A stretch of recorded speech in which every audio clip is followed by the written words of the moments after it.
All right, everyone, welcome back into another props video. Give me touching on the top prop bets today on Thursday. Have a lot to get into. Have a lot of decent prop bets and maybe 3 or so really good prop bets. But first, let's get into a quick recap from yesterday. Yesterday, guys, I'm just doing a quick recap. The first 7 prop bets from the MLB board ended up cashing, which is kind of crazy. MLB has been a little bit more hit or miss, especially with the hitting fantasy score, but the pitching fantasy score prop bets really came through yesterday.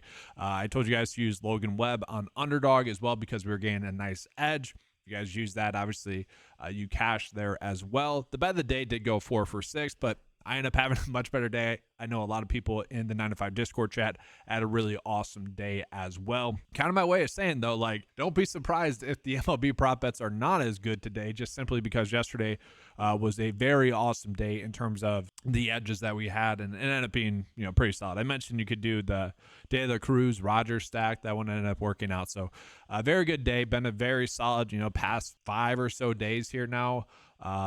Hopefully we can continue that stretch here today. And looking at the prop bets that we have today, we are getting one good WNBA prop. Now, I do want to reiterate this. I said this yesterday. It's with WNBA props, we don't typically have a lot throughout the day. Thus, lines can change. Cameron Brink, now she did get into foul trouble yesterday, but her rebounds prop went from the PrizePicks line being pretty bad compared to the average sportsbook line and compared to the underdog line, to the point where they actually ended up dropping it down because more sportsbooks had their lines come in, which then adjusted the line actually down. So the perceived edge that we had was actually not there. And that just occurs because maybe one sportsbook, probably DraftKings, they're typically early compared to everyone else. They probably just had the wrong line compared to other sites. And that's going to happen. Now, it's going to happen in our advantage sometimes it's not. I just want to warn you guys against that. That's going to occur. But looking at, we do have Courtney Vandershoot, I think that's how you say her name, for over 24.5 for her fantasy score. This is actually one of the prop bets where PrizePicks did seem to be struggling with compared to the field, because earlier on today, this was at 19.5 for her PRA. They originally valued it as that, whereas we can see that's kind of the clear outlier.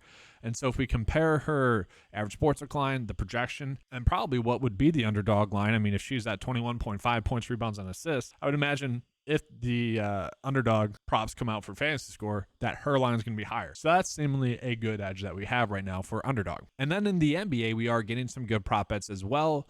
I would say these two probably do correlate. Now, remember, we got burnt by Mike Conley on Friday with his DNP. Was it Friday? No, Taco Tuesday, sorry, with his DNP. And now his line has actually went down 1 from that day. Tough to say exactly why.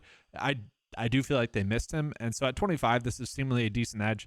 Do want to point out that at 26, it only has a 52% chance to hit. So at 25, a decent edge that we are getting today. And then I do think that does correlate well with Jaden McDaniels to get under his fantasy score. And so jumping into MLB, I will say it was really strange. I saw Ranger Suarez be one of the top bet MLB pitching fantasy score prop bets. I'm assuming 4 is over because he had a little bit of a hot streak going. I actually don't know if it was the under or over. It really should have been neither. Like, it was kind of one that you shouldn't have been going out of your way to target. I don't know like why that was that popular. Like, I'm still not. I don't know how that keeps occurring. I'm assuming it's just last 5 averages. I know a lot of people just like to look at that. I'm assuming that's why, but it's tough for me to imagine like 9K people betting that way. Betting incorrectly that way. It's just weird. So hopefully you guys weren't one of those people that bet on him in general. If you did, hopefully you had the under. Now, that's not to say that these prop bets that are popping up for us to bet the under on are always going to hit.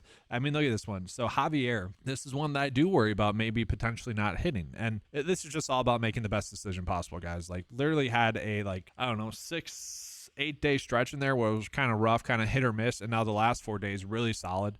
We're back into a good stretch here, and that's just how it's going to work with MLB. But just make the correct decisions each day, and that's going to reward you in the long term, right? Don't chase stuff that you shouldn't be chasing. Anyways, Javier here, an interesting line because I do like to use this, does the data correlate? And obviously this does not correlate. So the average sportsbook line does like 27.5, but they're heavily favoring the under, and then the projection data likes 27.6, but they're also, with the average sportsbook line heavily favoring the under, still not the best one. Okay, favored to win. He does have that going for him. Not getting a game total for this one just yet, but this is pretty much telling us that maybe not a quality start for him. Maybe he doesn't get the win. Tough to say for sure. So not exactly one that I feel like you have to go out of your way to target, but at the same time, still a decent one. You got Yandy Diaz. That's decent for over his hitting fantasy score. That does correlate.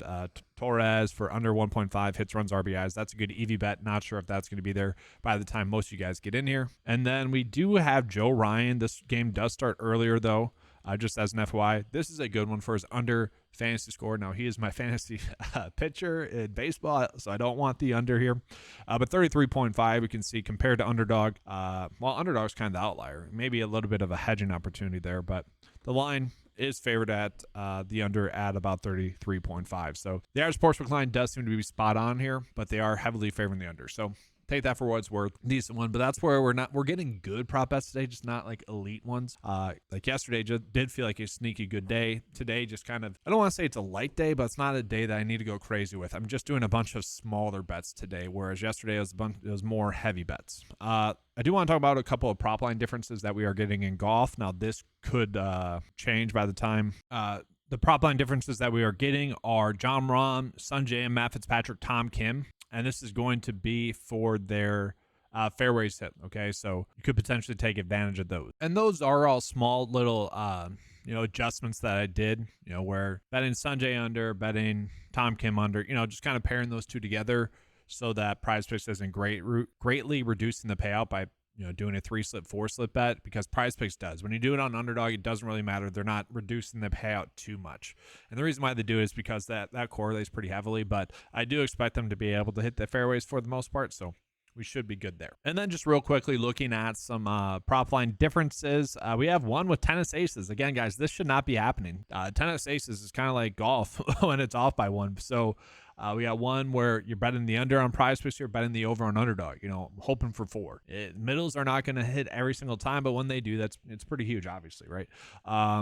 We are still getting this fight time difference of 4. Again, that seems pretty significant to me. So some decent edges, prop line differences wise. And so again, today, I'm not going to say it's as good as yesterday. It just doesn't seem to be as good of a day as yesterday on paper. Kind of expecting 3 for 5 here, full disclosure.